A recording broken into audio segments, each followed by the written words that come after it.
PM Modi के बाद अब राजनाथ सिंह भी रूस की विजय परेड में नहीं होंगे शामिल, इन्हें भेजने की तैयारी।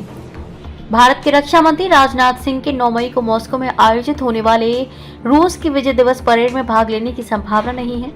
इससे पहले ये घोषणा की गई थी कि प्रधानमंत्री नरेंद्र मोदी भी इस आयोजन में शामिल नहीं होंगे।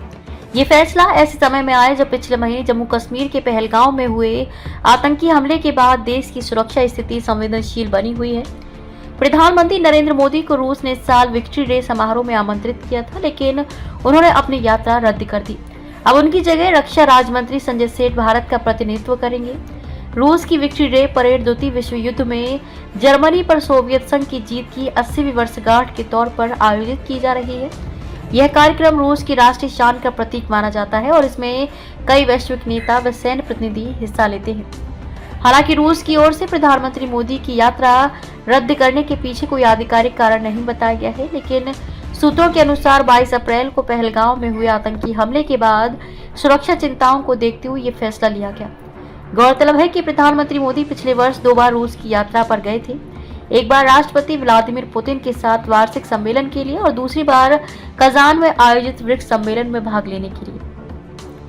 इस वर्ष के अंत में राष्ट्रपति पुतिन भारत की यात्रा पर आ सकते हैं, जहां वे भारत रूस वार्षिक सम्मेलन में हिस्सा लेंगे। पहलगाम हमले की निंदा करते हुए पुतिन ने इसे क्रूर अपराध बताया और आतंकवाद के खिलाफ भारत के साथ खड़े रहने का भरोसा दिलाया। प्रधानमंत्री मोदी ने भी इस हमले के बाद सख्त रुख अपनाते हुए कहा कि आतंकियों और उनके सरपरस्तों को धरती के किसी भी कोने में ढूंढकर सजा दी जाएगी। मंगलवार को हुई उच्च स्तरीय सुरक्षा बैठक में पीएम ने सशस्त्र बलों को खुली छूट देने का आदेश भी दिया। इस बीच पाकिस्तान ने भारत पर संभावित सैन्य कार्यवाही का डर जताया है।